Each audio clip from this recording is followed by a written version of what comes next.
Dearest Ripolodian, I am a 32-year-old retail manager from the UK. What's a retail manager? Do you know? What does that mean? Manages a retail store. He's got a store. He's got people that work for him for $10 an hour or whatever the hell it is. Sells things, right? Having previously exercised since I was 16, I came upon starting strength 2 years ago, quickly made progress, one would expect to see on the program from following NLP. Changed my life, viewed towards training, quickly realized that the many hours of sweating, pain, repeat injuries were nothing but an absolute waste of time and opportunity. Well, good. But he says he has celiac disease, and although not life-threatening, I've seen within the community of fellow sufferers a plethora of those that treat it as an excuse to seemingly rot away into dust and do not realize the potential they have to improve their lives through the opportunities given us from strength training. I'm not giving you my life story, but you've already done that. What I would like to do now is to shift my career into following the steps to become a starting strength coach.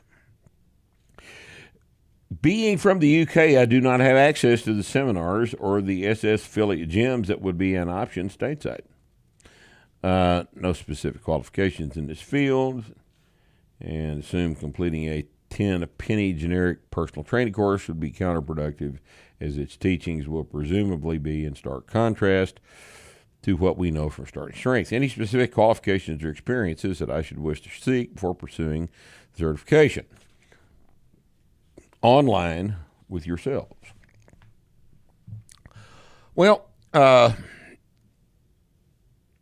we talked about this on the podcast just a couple of times, so I thought I'd go over this again. If you want to be a starting strength coach, the first thing you have to do is do the program. You cannot coach effectively that which you have not done yourself.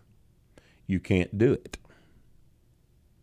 So before anything else is done, you have got to give yourself the experience of what it is you're going to teach. You have to do that. It's mandatory. This cannot be an exercise in theory to you. You have to actually train. And you've got to learn the things that everybody learns when they get under the bar and start working through heavy weights they don't know they can lift. All right, so that's the first thing you need to do. Now, given the fact that every time we do a seminar here in the United States, we have people from Europe in attendance. So there is access. You do have access. You just have to spend some money to do it. And that requires you assessing the value of the certification. Right? Once you have read the books a couple of times apiece, watched all the videos that you have access to on the Starting Strength channel on YouTube, on our website, various places around the internet, once you've read all the articles we've written about the correct implementation of starting strength as a method, once you have done your homework and prepared, then it's time for you to show up and show us the combined effects of your experience and your research and your information, the material that you've absorbed that we've provided for you. The combination of understanding the theoretical basis of this programming and having experienced the effects of that programming yourself are what properly equip you to be a coach. Now, given that, not everybody can be a coach. Given that, if you are one of these people that is reserved, that doesn't like to talk in front of other people, that's kind of shy about sharing your opinions and things, you're not going to be an effective coach. Not everybody's an effective coach. Not everybody can play the guitar, right? Some people who play the guitar are not musicians, right? So being an effective coach requires that you have some innate talent for expressing yourself.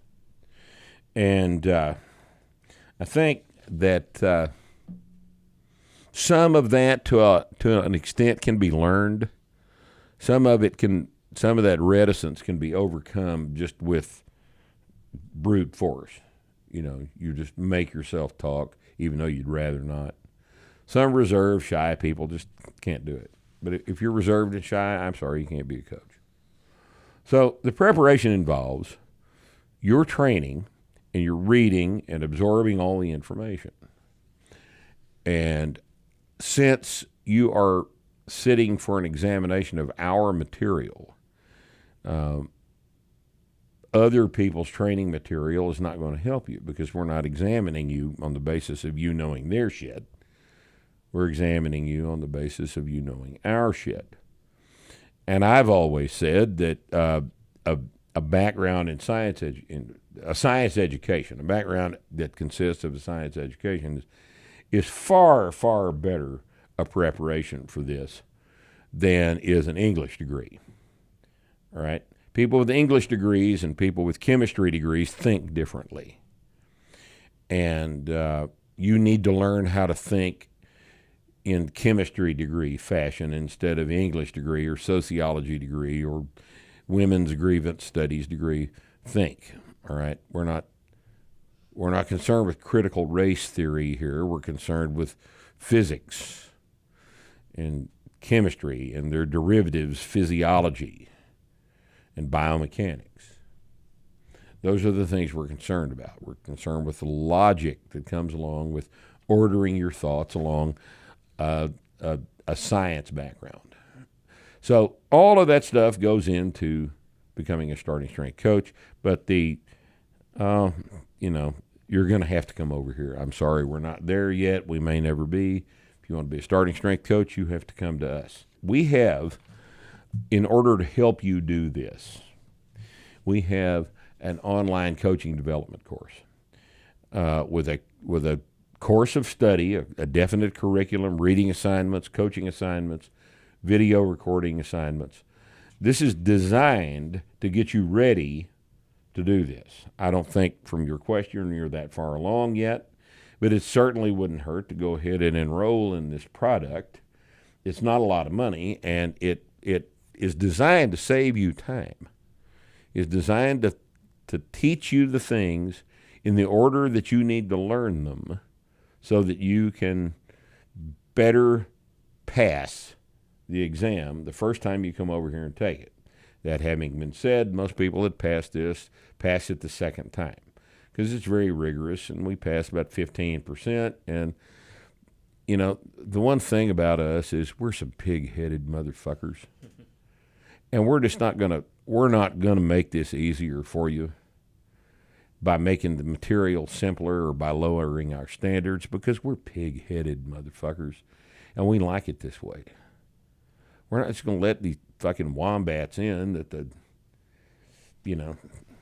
National Strength and Conditioning Association proudly referred to as the gold standard certification holders of the fitness industry.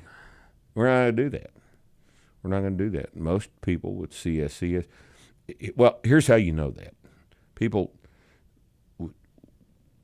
will show up to the seminar, and I will ask them fairly early on in the process on Friday afternoon, how many of you people in the audience have a certified strength conditioning specialist certification?